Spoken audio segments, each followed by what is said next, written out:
보도의 진실과 시청자의 진심을 알아봅니다. YTN 뉴스 FM 열린 라디오 YTN. 저는 프로듀서 김양원입니다. 최근 한 경제 전문 유튜브 채널에서 진행한 대선 후보 출연이 큰 화제가 됐죠. 후보별로 조회수가 수백만 회에 이르면서 누리꾼들 사이에선 이 경제 채널이야말로 나라를 구한 방송이다. 이런 호평이 쏟아졌다고 합니다. 아마도 기성 언론이 담아내지 못했던 궁금증을 해소해줬다는 지적일 텐데요. 그런가 하면 자영업자들의 대출 규모는 887조. 더 빚을 내지 못해서 폐업조차 하기도 어렵다는 자영업자들도 있습니다. 이런 민생과 관련한 대선 후보들의 토론도 곧 볼 수 있을까요? TV토론과 SNS를 통한 대선 후보들의 소통, 미디어 비평에서 준비하고 있습니다. 오늘 순서 바로 시작하죠.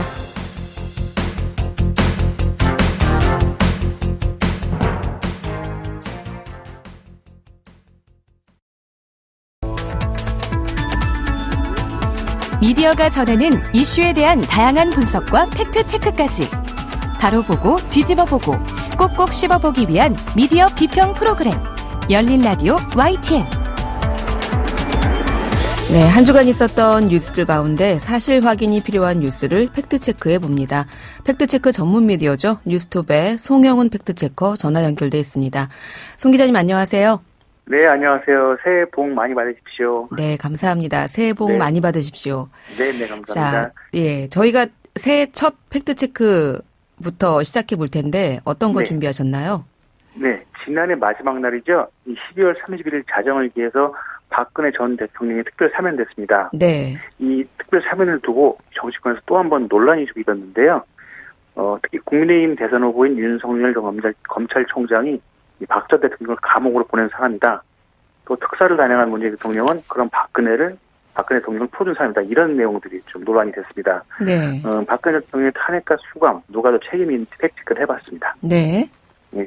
먼저 박근혜 전 대통령을 구속한 사람이 윤석열 후보라는 발언은 홍준표 국민의힘 의원이 한 건데요. 네. 또 문재인 대통령이 구속시켰다고 한 사람은 종편방송인 MBN의 김주환 앵커였습니다. 우선 홍준표 의원은 자신의 온라인 청년 플랫폼인 청년의 꿈에서 3년 전 박근혜 전 대통령이 윤석열 후보 지지 메시지를 낼지에 대한 질문에 대해서 안 할 거라고 하면서 이 박 전 대통령을 구속한 사람은 윤 후보이지 문 대통령이 아니다. 이렇게 답을 했습니다. 예, 그러자 국민의힘 윤석열 캠프 조직본부 특보단장을 지냈던 석도현 변호사가 자신의 페이스북에다가 선배님 사실과 다릅니다. 좀 확인해 보시죠. 또 이런 내용의 글을 남겼습니다. 네. 예, 그리고 MBN 메인 뉴스를 진행하고 있는 김주환 앵커는 지난 3일 방송에서 당시 이제 박근혜 전 대통령의 법률 대리인 이영하 변호사가 출연을 했는데요. 여기에서 어떻게 보면 나를 감옥에 집어넣은 정권이다라고 볼 수 있지 않은가. 비록 나를 감옥에 집어넣은 사람이지만 그래도 나를 참여해준 데 대해서는 이라고 질문했습니다. 네. 즉 지금 문재인 정부가 박 전 대통령을 감옥에 집어넣었고 또 사면도 해줬다. 이런 전제로 질문을 했습니다. 네. 두 분의 발언 모두 일반적으로 우리 국민들이 많이 하던 얘기의 맥락인데요. 네네. 네. 이 발언들 사실 확인해 보셨나요? 네. 우선 결론부터 말씀드리면 박 전 대통령을 정확하게는 구속을 결정한 이는 문재인 대통령도 윤석열 후보도 아닙니다. 이제 날짜를 보면 박 전 대통령은 지난 2017년 3월 31일 국정농단 사건의 주범으로 뇌물수수 및 공무상 비밀 누설, 직권남용 및 강요죄 등 13가지 혐의로 구속 수감됐습니다. 이후에 국정농단과 국가정보원 특수활동비 상납사건 등으로 재판에 넘겨졌고요. 2021년 1월 14일 대법원에서 징역 20년과 벌금 180억 원의 형량이 확정됐습니다. 여기에다가 새누리당 공천 개입 혐의로 확정된 2년을 더해서 2039년에 형기를 마칠 예정이었습니다. 네. 2017년 3월이면 네. 19대 대선이 치러졌던 시기보다 좀 앞선 시기잖아요. 네, 그렇습니다. 2017년 3월 9일에 헌법재판소의 탄핵 결정이 있었고요. 이 법률상 거리 사유가 발생한 3월 10일부터 60일 이내에 선거를 치러했기 때문에 3월 15일 국무회의를 통해서 5월 9일을 대통령 선거 일정을 했습니다. 네. 당시 이런 결정을 내린 정부 수반은 황교안 대통령 권한 대행이었고요. 이걸 보면 일단 문재인 대통령은 박근혜 전 대통령 구속 결정과는 아무런 관련이 없습니다. 당시 2010년 3월 30일 구속 당시에 박 전 대통령의 구속 영장을 청구해 구속한 책임자는 검찰 특별수사본부장이었던 당시 이영렬 서울중앙지검장이었고요. 김수남 검찰총장 시절이었습니다. 그러면 윤석열 현재 국민의힘 대선 후보도 당시에 구속 결정을 한 그 선상에 있지는 않았네요. 네, 일단 그렇습니다. 예. 현재 국민의힘 대선 후보인 윤석열 전 검찰총장은 2017년 5월 19일 출범한 문재인 정부에서 서울중앙지검장으로 임명이 됐습니다. 네. 그전에 아니었다는 얘기죠. 네. 그리고 이후인 2019년 6월 17일 검찰총장 후보주로 지명이 되었고요. 2019년 7월 25일부터 2021년 3월 4일까지 검찰총장직을 수행했습니다. 이를 감안하면 윤석열 전 검찰총장도 이 박 전 대통령 구속과 직접적인 관련은 없습니다. 그런데 많은 분들이 생각하시는 게 이 전 총장은 이 박 전 대통령의 구속을 이끌어낸 당시 국정농단 사건 특검의 수사팀장이었다는 겁니다. 네. 예. 또 공교롭게도 이 박 전 대통령이 2016년 11월 30일에 최순실 국정농단 의혹 사건을 수사하게 될 특별검사로 박영수 전 서울고검장 임명을 했고요. 이 박영수 특검은 임명되자마자 이 특수사 경험이 풍부한 윤석열 당시 대전고검검사를 수사팀장으로 함유시켰습니다. 결국 3월 3일 특검으로부터 수사기를 넘겨받은 검찰은 추가 수사를 거쳐서 박 전 대통령에 구속하게 됩니다. 네. 정리하자면 박근혜 전 대통령 2017년 3월 31일 구속이 됐고 당시에 문재인 대통령은 선출되기 전이었고 대통령으로 그래서 그 결정을 한 사람은 황교안 대통령 권한대행과 김수남 검찰총장 시절이었다. 네네, 그렇습니다. 그렇군요. 근데 윤석열 현 후보, 대선 후보는 구속 결정과는 직접적인 관련이 없어요. 네. 하지만 이렇게까지 구속을 이끌어낸 특검의 수사팀장이었군요. 네, 그렇게 이해하시면 될 것 같습니다. 알겠습니다. 자, 두 번째 팩트체크 주제로 넘어가 볼까요? 네네. 방역 패스죠. 코로나19 확산세를 차단하기 위해서 방역 패스, 구체적으로 정확히 얘기하면 접종 증명 또는 검사 음성 확인제를 강화하려는 정부의 방침에 최근 법원이 제동을 걸면서 논란이 좀 일었습니다. 네. 이 백신 미접종자가 학원, 독서실 등을 이용할 수 없도록 한 건 교육과 직업 선택의 자유를 침해하는 것이라는 게 법원의 판단이었고요. 이에 대해서 정부는 백신 미접종자 감염을 줄이고 위중증 환자로 인한 의료체계 부담을 덜기 위해서는 당분간 방역 패스가 불가피하다는 입장을 다시 보였습니다. 그래서 한켠에서는 이미 백신 접종률이 90%에 이르는데 그러면 방역 패스 실효성이 없는 거 아니냐 이런 주장이 나왔습니다. 이 90%라는 건 결국 백신을 맞을 사람은 거의 다 맞았다는 거죠. 네. 방역 패스 실효성 논란이 계속 이어지고 있는데 실제로 백신 접종률이 꽤 높아지긴 했잖아요. 네, 저도 오랜만에 좀 확인을 해봤는데요. 이 질병관리청에 따르면 지난 5일 0시 기준으로 백신을 2차 접종까지, 1차도 아니고 2차 접종까지 마친 사람은 총 4,227만 9,758명으로요. 전체 인구 대비 접종률은 83.2%, 18세 이상으로 따지면 접종률은 93.4%까지 올라갑니다. 네. 이것은 통계를 보면 방역 패스를 강화해도 이 접종률이 확 올라갈 것 같지는 않은데요. 실제로 식당, 카페 등으로 방역 패스가 확대된 지난달 6일을 보면 그 당시에 2차 접종률은 85%, 18세 이상은 91.7%였습니다. 네. 지금 보면 약 한 달 사이에 현재까지 보면 상승폭이 크다고는 볼 수 어렵죠. 네. 게다가 이 백신 접종을 할 수 없는 건강상의 이유가 있으신 분들이 있죠. 그리고 또 백신에 대해서 좀 맹목적일 정도로 부정적인 신념을 가지고 있으신 분들을 따지고 보면은 앞으로 추가 상승이 많이 될 것 같지는 않아 보입니다. 그래요. 맞을 만한 사람은 다 맞았다. 진짜 이 말이 나오는 이유가 있을 텐데. 네네. 그러면 이 정부가 하고자 하는 방역 패스 말이에요. 실효성이 없다라고 봐야 하는 건가요? 그렇게 보시는 분들도 있긴 한데 앞서 말씀드린 법원의 판단에 대한 정부의 방침에서 답을 좀 찾을 수 있을 것 같은데요. 네. 방역 당국도 지금은 방역 패스트 확대로 접종률 상승을 기대한다기보다는 이 미접종자들에 대한 감염 확산을 막는 데 의미가 있다는 입장을 보이고 있습니다. 자료를 보면 최근 8주를 기준으로 발생한 코로나19 위중증 환자는 3,598명인데요. 네. 이 가운데 백신 미접종자가 1,910명으로 절반이 넘는 53.1%를 차지했습니다. 네. 또 코로나로 인한 사망자는 1,818명인데요. 이 가운데 백신 미접종자가 967명, 53.2%인 것으로 나타났습니다. 현재 국내 백신 미접종자가 성인 인구의 약 7% 미만인데 전체 위중증 환자 사망자의 절반 이상이 백신 미접종자에서 나오고 있는 거죠. 네.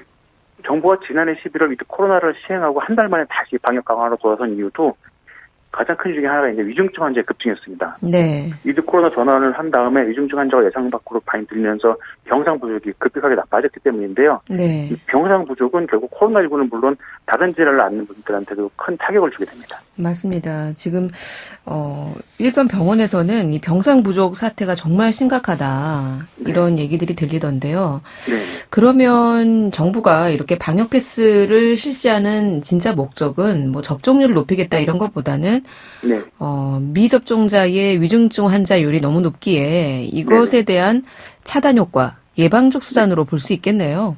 네, 현재로서는 그게 더 크다고 볼 수 있는데요. 네. 이 손영래 보건복지부 중앙사고본부 사회전략반장도 연합뉴스를 통해서 접종률을 더 올릴 수 있을 것으로 기대하지는 않는다. 현재로서는 미접종자의 감염을 막아 위중증 환자를 줄이고 의료체계 여력을 확보하는 게 더 중요하다 이렇게 말하면서 미접종자의 감염 위험이 줄고 의료체계 부담이 좀 경감되면 단계적으로 방역 패스를 완화할 계획이다 이렇게 밝혔습니다. 네. 그런데 일부에서는요. 위드 코로나 중단 등 이 방역 정책의 실패에 따른 부담을 국민에게 전가한다. 뭐 이런 적도 나오고 있습니다. 그리고 위중증 환자의 대부분이 60대 이상 고위험군에 나타나고 있거든요.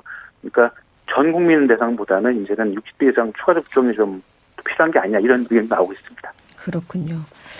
자, 다음은 최근 공수처의 통신조회가 또 큰 논란이 됐습니다. 특히 야당 대선 후보 가족과 정치인들을 상대로 무차별적인 통신조회가 있었다는 주장이 나오면서부터인데요.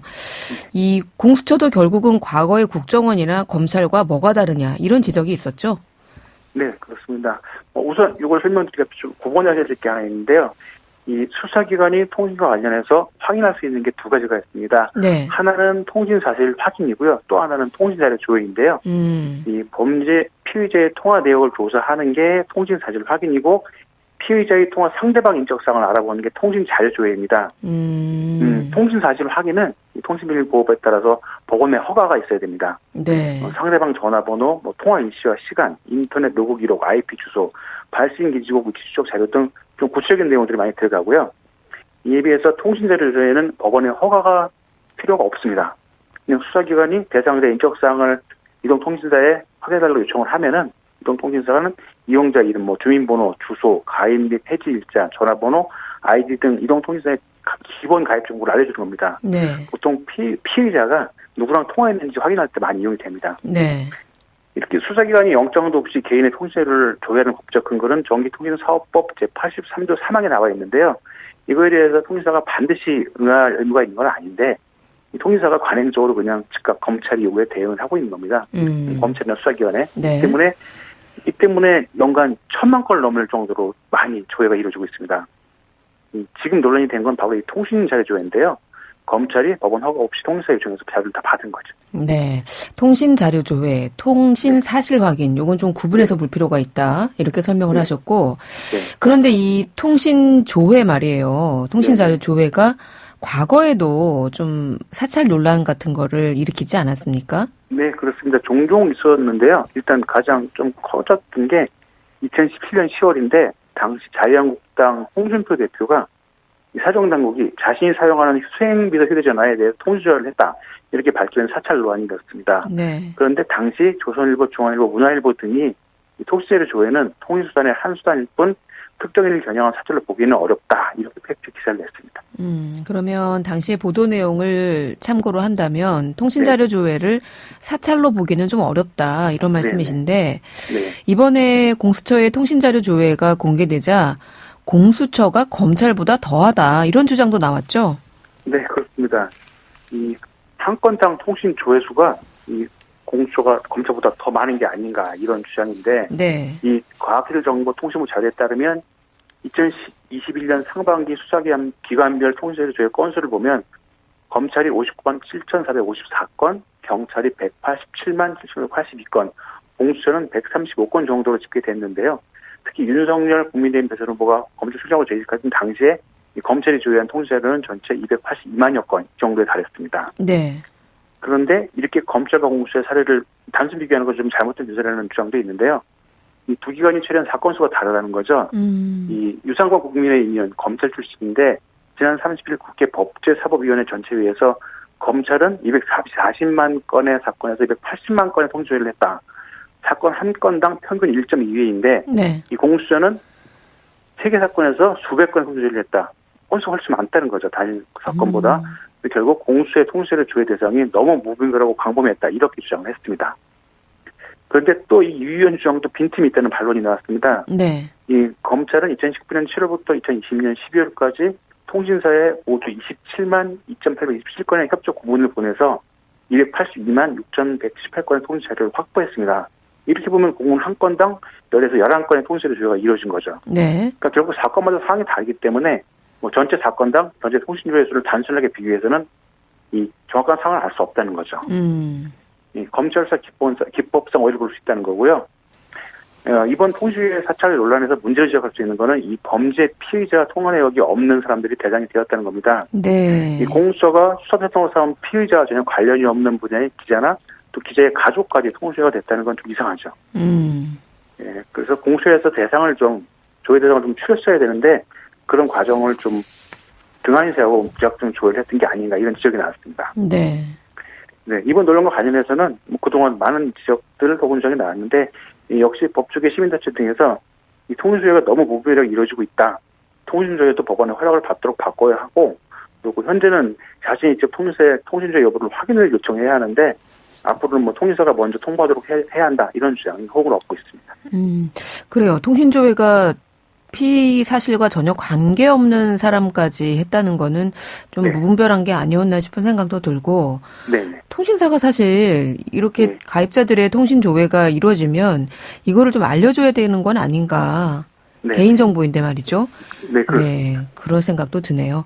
알겠습니다. 오늘 말씀 여기까지 들을게요. 고맙습니다. 네, 감사합니다. 네, 지금까지 뉴스톱의 송영훈 팩트체커였습니다. 진실을 전합니다. 진심을 다합니다. 시청자 여러분의 목소리에 귀 기울이는 YTN 뉴스 FM 열린 라디오 YTN 토요일 저녁 8시 20분에 방송됩니다. 네, 이번에는 YTN 라디오 프로그램들을 모니터링하고 평가해 보겠습니다. 오늘은 강진아 시청자평가원 전화 연결돼 있습니다. 평가원님 안녕하세요. 안녕하세요. 네, 오늘 YTN 라디오 시청자평가원으로 처음으로 함께 하시는데 반갑습니다. 네, 반갑습니다. 네, 자, 첫 모니터링 어떤 프로그램 하셨나요? 저는 매주 평일 오전 7시 20분부터 9시까지 방송하는 황보선의 출발 새 아침을 12월 30일부터 1월 5일까지 일주일간 들었습니다. 네, 어떻게 들으셨어요? 먼저 1월 3일 월요일에 방송된 이슈 점검 코너에 대해서 말씀드리겠습니다. 새해 첫 인터뷰의 문은 나경원 국민의힘 전 의원이 열었는데요. 나 전 의원은 신년 특별 사면에 관해 이명박 전 대통령을 포함해서 지난 8월 진작 사면했어야 한다고 목소리를 냈습니다. 이때 진행자가 반대 여론도 있으니 어떤 근거로 이 전 대통령의 사면을 요구하는 것인지 한번 물어보는 것도 좋았을 것 같습니다. 또 자당 후보의 교체론을 앵커가 얘기하면 그럴 때가 아니다라며 이재명 후보의 검증만 강조하는 식의 답변을 내놓았는데요. 황보선 진행자는 정해진 질문 외에 인터뷰 이에게 반론이나 추가 질문이 없어 다소 수동적이라는 인상을 줄 수 있었습니다. 네, 인터뷰에 일방적인 주장만 전달됐고 진행자의 중재나 반론은 없어서 아쉬웠다. 이런 평가시네요. 자, 다른 내용은 어떻게 들으셨습니까? 네, 여야의 정치 토론 프로그램에선 서로의 입장 차이로 인한 팽팽한 기싸움이나 날선 분위기를 종종 접하게 됩니다.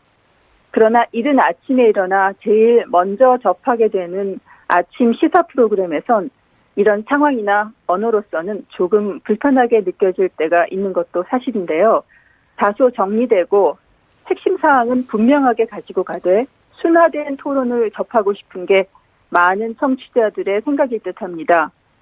1월 4일 화요일에 방송된 초선 열전 코너에서도 진행자가 균형을 잡아주었어야 했는데 중간 조정자로서의 역할로 아쉬웠던 상황이 있었습니다.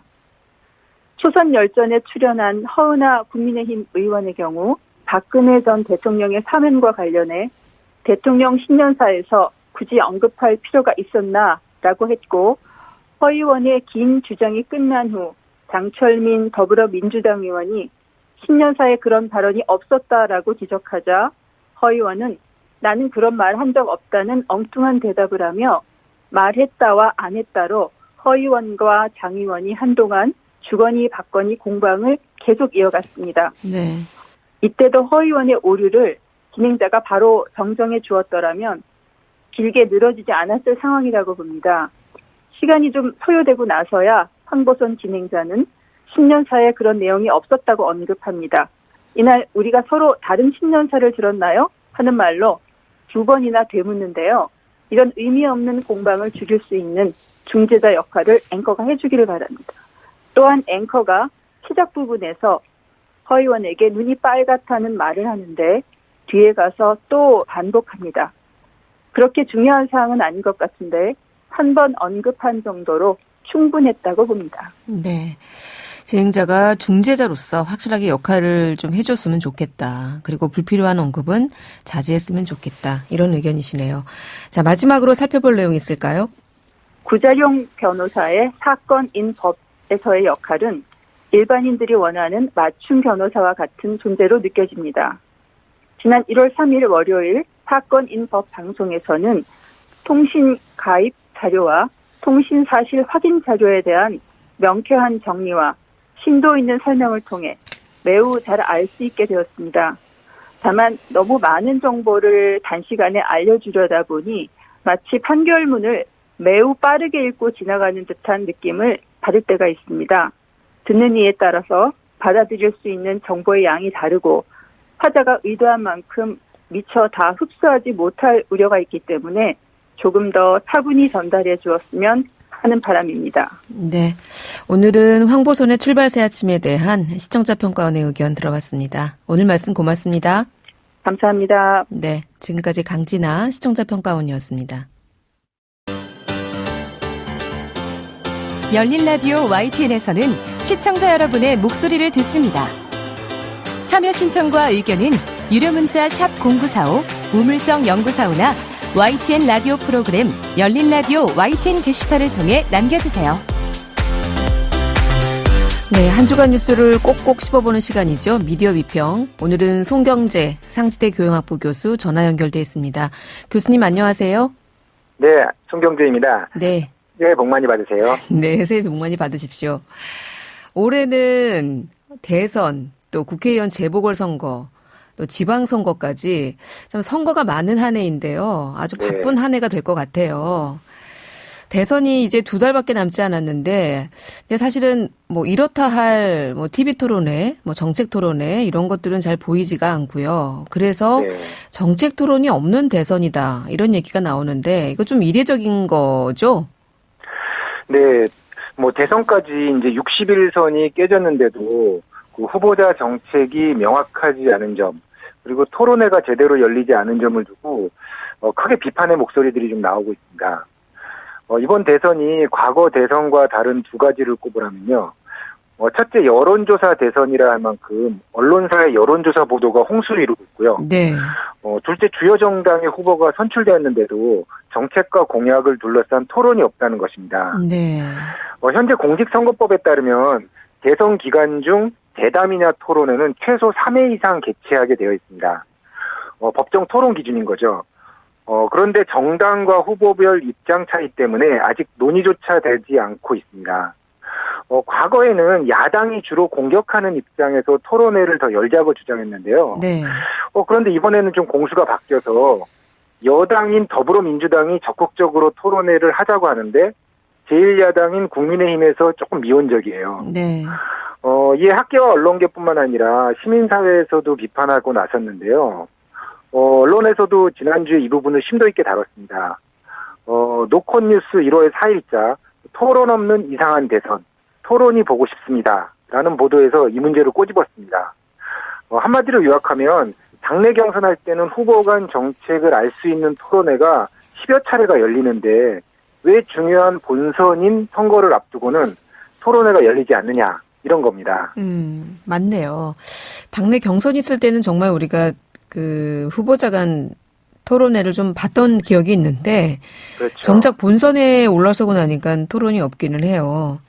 네. 그리고 지난 2017년 대선, 직전 대선 같은 경우에는 TV 토론이 한 6차례 정도 열렸다고 하죠. 네. 네. 근데 이번에는 아직입니다. 지난 2012년 대선도 조금 이와 유사했는데요. 네.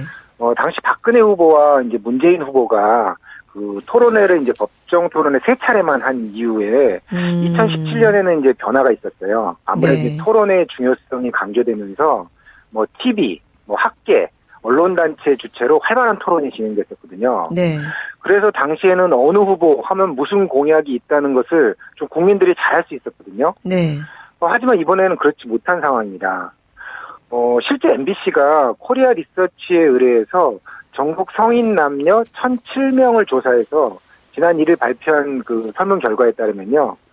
후보자 검증을 위해 토론을 바로 실시해야 한다라는 응답이 56.5%에 달하게 됐습니다. 네. 국민들이 이제 토론회를 얼마나 기다리는지 잘 알려주는 조사 결과인데요. 심지어는 최근에 직접 행동에 나서는 시민단체도 있는데요. 대구 도심에는 대선 후보의 토론이 보고 싶습니다라는 문구가 적힌 현수막이 걸리기도 했고요. 그래서 최근에 국민의힘에서 이제 선대위 개편과 함께 토론에 적극 나서겠다고 하니 좀 더 기다려봐야 할 것 같습니다. 네. 이제 한다고 하니까 좀 기다려보기로 하고요. 네. 지금까지 이렇게 TV 토론회가 부재한 상황 속에서 최근에 한 그 경제 전문 유튜브 채널이 아주 화제가 됐어요. 대선 후보들이 네. 출연하면서 그 인터뷰들이 수백만 회의 조회수를 낳기도 했죠. 네. 한 경제 전문 유튜브 채널에서 이제 대선 후보들을 이제 차례로 초청해서 이 경제 문제에 집중해가지고 심층 토론을 했는데요. 네. 이렇게 한 유튜브 채널의 시도가 정치적으로 화제가 된 것은 어떻게 본다면 좀 기존 언론들이 좀 반성해야 될 부분이 좀 있는 것 같아요. 네. 2대1의 1월 3일자에 TV 토론 다다익선, 그리고 이제 오마이뉴스의 1월 3일자 3프로TV에서 시작된 나비 효과, 댓글로 나타난 민심, 이런 보도들에 따르면요. 동학개미들이라 불리는 주식 투자자들 사이에서 인기가 높은 이제 3프로TV라는 유튜브 채널인데요. 네. 여기에 이제 이재명, 윤석열, 안철수, 심상정 등 여야 후보가 줄줄이 출연했고, 이에 대한 열기도 뜨겁다고 이제 보도했습니다. 작년 12월 25일에 공개된 더불어민주당의 이재명 후보, 국민의힘 윤석열 후보, 1월 2일에 공개된 정의당의 심상정 후보와 국민의당 안철수 후보 대담이 이제 주목받고 있는데요. 네. 일각에서는 이재명, 윤석열 두 후보 대담만 조회수가 1,000만 회가 넘을 것이란 분석도 있습니다. 시청자들은 이제 3%가 묻고 정책이 말하다라는 경제 정책에 대한 송곳 같은 질문에 좀 후보들이 좀 쩔쩔매기도 하고 자신 있게 정책을 이야기하는 모습이 과거의 상대방 공격 토론에만 익숙해진 유권자들에게 매우 돋보이는 것을 평가했습니다. 네. 저도 관심을 가지고 유튜브 채널을 좀 봤는데요. 그동안 궁금했던 후보자들의 정책과 자질을 살펴보았다는 점에서 흥미로웠습니다. 네. 그리고 이른바 이제 간접 비교라고 하죠. 후보들 간의 경제 정책에 관해 대답하는 모습에서 유권자들이 네티즌들이 서로 평가하고 댓글로 토론하고 동영상을 공유하는 등 기존 언론이 못했던 일을 해냈다고 이렇게 평가하고 싶습니다. 네. 이 동영상에 댓글이 많이 달렸다. 그 댓글만 갖고도 지금 언론 보도들이 나오고 있는데 네. 어떤 반응들이 나왔습니까? 댓글에는 찬성과 비판, 평가, 다양한 내용이 달리면서 정말 여론조사 못지않게 여론의 척도를 잘 보여줬습니다. 대표적인 댓글 반응을 보면요. 3시간이 아깝지 않게 봤습니다. 후보의 경제정책 방향과 철학을 명확하게 보여줬습니다. 라고 평가했고요. 다른 댓글을 보면 우리나라에서 여태 선거하면서 후보 생각을 이렇게 길게 듣고 판단할 수 있는 영상다운 영상은 처음 보는 것 같습니다. 매번 대선 총선 때마다 후보 팜플렛만 보고 그럴싸한 지킬지도 안 지킬지도 모를 책임없는 공약만 보고 선택을 강요받는 선거만 해오다가 이런 직접적인 선택 기회를 주신 게 너무 좋습니다. 네. 이런 평가를 했어요. 그러다 보니까 유머도 쏟아지고 있는데요. 네. 혹시 김 PD님도 들어보셨는지 모르겠네요. 네. 나라를 구한 방송이라고요. 네. 최근 이제 네티즌하고 유튜버들 사이에서 이제 회자되는 표현인데 유튜브 3프로 TV가 거대 언론사도 못한 일을 했고 국민들의 궁금한 점을 잘 알려주었다고 극찬하는 데서 나온 겁니다. 그렇군요. 나라를 구한 방송이다. 그동안 네. 우리는 뭐 했나? 이런 생각도 좀 드는데요. 기성 언론사들이 좀 머뭇거리는 사이에 편성이나 방식적인 면에서 자유롭잖아요, 유튜브는. 네. 이렇게 선거 정보가 더 활발하게 제공된다, 이런 말씀이신 것 같아요. 이 SNS를 통한 소통 방식, 대선 기간에는 더 커질 수 있지 않을까, 이런 예상도 되는데, 교수님이 보시기에는 어떻습니까? 네, 그동안 뭐 4산업혁명이다, 뭐 디지털 전환이다 하면서 우리 일상 속에서 디지털 기술은 널리 확산됐지만요. 유독 정치와 언론의 도입은 좀 늦은 감이 있어요. 네. 뭐 일부 특정 이념적 편파성이나 뭐 정당 지지 성향의 유튜브 방송만 좀 언론에 주목받아서 뭐 인터넷이 정치에 영향을 미치던 시기는 지났다. 이런 극단적인 평가도 있었습니다. 네. 그리고 기존 언론에 대한 그 질책도 있었는데요. 앞서 이제 오마이뉴스 보도에 따르면은 뭐 댓글에 3%가 대한민국 진정한 언론입니다. 대한민국 공중파 언론은 이미 신뢰가 무너졌습니다. 이런 콘텐츠 너무 좋습니다. 뭐 후보 검증에 큰 역할을 했습니다. 라는 등 기존의 레거시 미디어들에 대한 비판도 상당히 많았어요. 네. 저는 이번 2022년 대선에서 이른바 다양한 디지털 기술을 활용한 선거 운동이 증가할 거로 보입니다. 뭐 정당 후보 경선에도 사실은 블록체인의 이제 대체 불가 토큰이라는 것도 있었고, 네. 뭐 메타버스들도 등장했었거든요. 그래서 이런 것들이 이제 유권자들과 소통하는 데 중요한 도구가 됐는데, 여기에 이제 뭐 소셜미디어라든가, 뭐 빅데이터 분석, 최근에 이제 인터넷 커뮤니티까지 가시하면서 뭐 디지털 기반의 정치 정보 확산과 선거 운동이 좀 본격화될 것으로 보입니다. 네. 뭐 이재명 후보 같은 경우에는 인터넷 커뮤니티에 직접 글을 올리기도 했고요. 이렇게 그 언론을 통해서 하는 대신에 SNS를 통해 직접 후보가 국민들과 소통하려는 거, 이런 뭐 선거 운동의 전략 변화다, 이렇게 볼 수 있을까요? 네, 그렇습니다. 특히 더불어민주당 이재명 후보의 행보가 주목을 받습니다. 헤럴드 경제의 작년 12월 24일자 보도에 따르면요. 네. 산타 모자 쓴 이재명, 인터넷 커뮤니티의 메리 크리스마스. 인데요. 이 후보가 24일 오후에 인터넷 커뮤니티인 클리어함의 메리 크리스마스, 이재명입니다. 라는 글을 게시했어요. 사실 이재명 후보는 다른 인터넷 커뮤니티인 DC인사이드와 뭐 FN코리아 등에 직접 글을 올리고 있는데요. 아주 전략적으로 이제 젊은 유권자들 그리고 지지자들과 직접 소통하고 있습니다. 네. 이런 현상에 대해서 이제 월간중앙 2022년 1호에서는 2030 세대의 표심 변수로 떠오른 이대남 커뮤니티, 여기서는 심도 있게 분석했는데요. 네. 무엇보다 이제 웹페이지 트래픽 통계 사이트인 시밀러 앱에 따르면요. DC인사이드가 압도적인 1위고요. 현재 대표적인 이대남 커뮤니티인 FN코리아가 국내에서 접속 순위가 3위예요. 월간중앙은 이런 현상에 대해서 이제 이른바 타겟형 선거운동이라 할 만큼 전문적이고 그리고 세대 또래 집단의 모임이라는 점에서 선거운동 효과도 매우 클 거다라고 이제 평가하고 있습니다. 네. 여기에 더해서 며칠 전에는 이재명 후보가 탈모 치료제 건강보험을 적용하는 그런 공약을 검토하는 것으로 알려지면서 아주 대표적인 온라인 커뮤니티죠. DC인사이드 이제 탈모 갤러리에서는 탈모약의 건강보험 적용 공약 검토를 아주 환영하면서 이 후보 지지율이 넘쳐나고 있어요. 네. 자, 이런 일종의 디지털 선거운동 방식, 우려되는 점도 있을까요? 네, 일단 인터넷 커뮤니티나 유튜브 토론 활성화는 아직은 장점이 더 많은 것 같습니다. 네. 참신한 기획도 좋고 국민과의 소통을 늘린다든가 유권자와 맞춤형 선거운동을 할 수 있기 때문에 장점이 많거든요. 네. 하지만 일부에서는 이념적 편향 집단이나 이익 집단의 유튜브 방송과 인터넷 커뮤니티가 토론이나 대담을 요청할 경우도 있을 것을 우려하고 있습니다. 네. 실제 더 팩트 1월 3일자에 보면요. 이재명, 윤석열, 눈치 보며 유튜브 출연, 이런 보도에서 코로나19 비대면 시대에 유튜브를 이용한 실시간 양방향 소통이 중요하다고 강조하면서도 지나치게 집단화된 커뮤니티나 유튜브에 집중하는 것을 좀 가려서 한다고 지적하고 있습니다. 그리고 자칫 인사글을 남기거나 관심을 표현한 것에 대해 이른바 이제 댓글 테러라고 하죠. 네. 비추천 네. 이런 집단 행동도 하거든요. 그런 부분이 후보자의 이미지에는 타격을 줄 수 있기 때문에 주저하는 측면도 있을 겁니다. 네. 자칫 극단적인 입장을 가진 유튜브 채널이나 커뮤니티에서 발언을 할 경우 사회적 논란거리가 이제 될 수 있고 이런 부분은 이제 후보들도 경계하고 있는 것 같습니다. 네. 그리고 이제 지나치게 그 온라인 여론에 민감한 공약만 남발할 경우 포퓰리즘성, 선심성 공약이란 비판도 있습니다. 하지만 또 유권자가 바라는 것을 공약으로 하는 것을 모두 포퓰리즘이라 비판하기는 과하다. 이런 반대 의견도 있는 것 같습니다. 네, 그렇군요.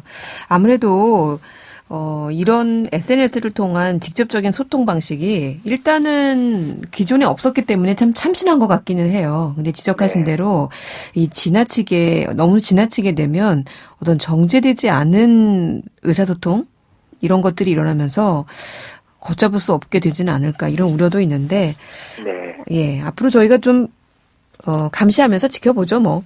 네, 그래야 될 것 같습니다. 네, 알겠습니다. 교수님 오늘 말씀 고맙습니다. 네, 감사합니다. 네, 지금까지 송경재 상지대 교육학부 교수였습니다.